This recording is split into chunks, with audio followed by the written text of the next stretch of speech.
जय हिंद दोस्तों and welcome to world of Vigyan. Last video जिसमें मैंने आपको डॉक्टर स्ट्रेंज के पोर्टल की साइंस एक्सप्लेन की थी, उस वीडियो में मैंने आपको ये बताया था कि आखिर एक वार्म होल काम कैसे करता है। बेसिकली वो ब्रीफ में था।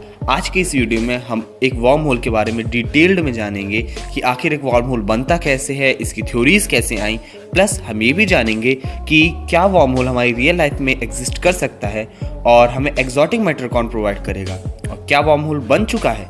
ऐसे सारे सवालों का जवाब आपको आज के इस वीडियो में मिलेगा, तो वीडियो को लास्ट तक देखिएगा। तो चलिए बिना किसी टाइम वेस्ट के वीडियो को स्टार्ट करते हैं। आइंस्टाइन की स्पेशल थ्योरी ऑफ रिलेटिविटी, जिसने हमें ये बताया है कि आखिर यूनिवर्स एक स्पेस टाइम फैब्रिक में बटा हुआ है। अब ये स्पेस टाइम फैब्रिक क्या होता है? देखिए, हम ये जानते हैं कि ग्रेविटी काम करती है इस दुनिया पे। मतलब न्यूटन ने हमें ये तो बता दिया था कि लॉ ऑफ ग्रेविटी होता है, मतलब कि ग्रेविटी किसी भी चीज़ को खींचती है अपनी ओर। अब चाहे आप अर्थ को खींचे या अर्थ आपको खींचे, दोनों ग्रेविटी काम कर रही है। लेकिन जिस भी ऑब्जेक्ट का मास ज़्यादा हुआ वो ग्रेविटी को कॉज करेगा।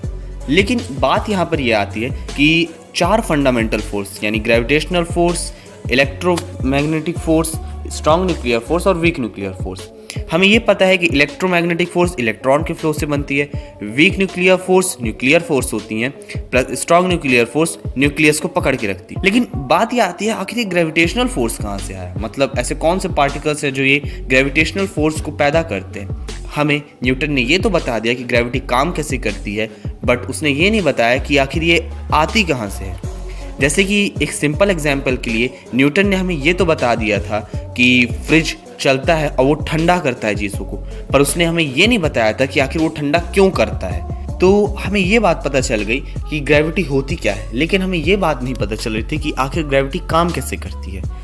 तो इसका जवाब लेके 1905 में एल्बर्ट आइंस्टाइन ने एंट्री मारी और उन्होंने अपनी स्पेशल थ्योरी ऑफ रिलेटिविटी में ये क्लियर कर दिया कि आखिर ग्रेविटी काम कैसे करती है। उन्होंने बताया कि पूरा यूनिवर्स एक स्पेस टाइम फैब्रिक में बटा हुआ है। और स्पेस टाइम फैब्रिक क्या होता है, उन्होंने इसका एक्सप्लेनेशन एक चादर की औरत पे दिया। जैसे एक चादर पे एक हैवी और एक लाइट बॉल रखी है, तो हैवी बॉल चादर को ज़्यादा फोल्ड करेगी और लाइट बॉल कम, और लाइट बॉल हैवी बॉल की तरफ चली जाएगी। मतलब उन्होंने ये कहा कि जिस तरह यहाँ पर चादर फोल्ड होता रहा, रियल वर्ल्ड में स्पेस फोल्ड होता है, और स्पेस टाइम के फोल्ड होने के कारण ही आखिरकार ये हमें ग्रेविटी का फेनोमेनन एक्सपीरियंस होता है। अर्थ स्पेस टाइम को कम फैब्रिक को मोड़ता है, वहीं सन स्पेस टाइम फैब्रिक को काफ़ी ज़्यादा मोड़ता है, इसलिए अर्थ सन से अट्रैक्ट हो जाती है। लेकिन यहाँ बात ये आती है कि वार्म होल का कॉन्सेप्ट कैसे आया। तो आइंस्टाइन के मैथमेटिकल इक्वेशंस के थ्रू उन्होंने ये बताया कि एक ऐसा पोर्टल हो सकता है जो स्पेस और टाइम के दो पॉइंट्स को कनेक्ट करे। मतलब कि स्पेस टाइम को कनेक्ट करने वाला एक पोर्टल।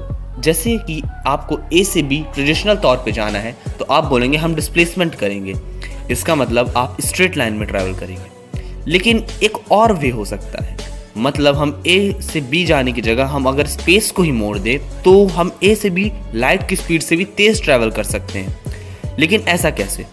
अब कई लोगों को ये मजाक लगता है, लेकिन आइंस्टाइन और स्टीफन हॉकिंग के मुताबिक ब्लैक होल अब तक एग्जिस्ट कर जाने चाहिए थे। और अगर हम जॉन व्हीलर की क्वांटम फॉर्म हाइपोथेसिस देखें तो उन्होंने वार्म होल्स को ऐसा बताया कि वो एक वर्चुअल पार्टिकल्स जैसे होते हैं। अब ये वर्चुअल पार्टिकल्स क्या होते हैं? जॉन व्हीलर ने बताया कि लगभग प्लैंक स्केल मतलब 10⁻³ मीटर पर कई सारे पार्टिकल्स हैं जो बनते और ख़त्म होते रहते हैं। वो अपने आप बनते हैं और अपने आप ख़त्म होते रहते हैं।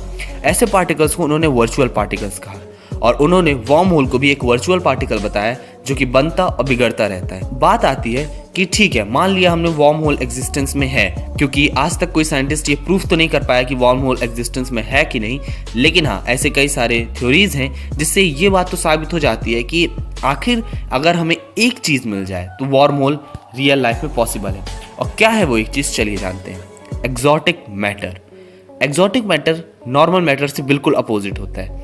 जहां आप नॉर्मल मैटर में ये बात जानते हैं कि उसकी एनर्जी डेंसिटी और प्रेशर ये दोनों पॉजिटिव होते हैं, वहीं एक्सोटिक मैटर की energy density and pressure negative होता है। एक्सोटिक मैटर हमारे नॉर्मल मैटर से बिल्कुल अपोजिट होता है। इसी को हम एंटी मैटर भी कहते हैं। और हम ये बात अच्छे से जानते हैं कि एग्जॉटिक मैटर और नॉर्मल मैटर अगर कांटेक्ट में आए तो ये दोनों एक दूसरे को कैंसल आउट कर। तो बात ये आती है कि एक वर्म होल को अगर हमें बड़ा बनाना है तो उसके लिए हमें सिर्फ एग्जॉटिक मैटर की जरूरत पड़ेगी।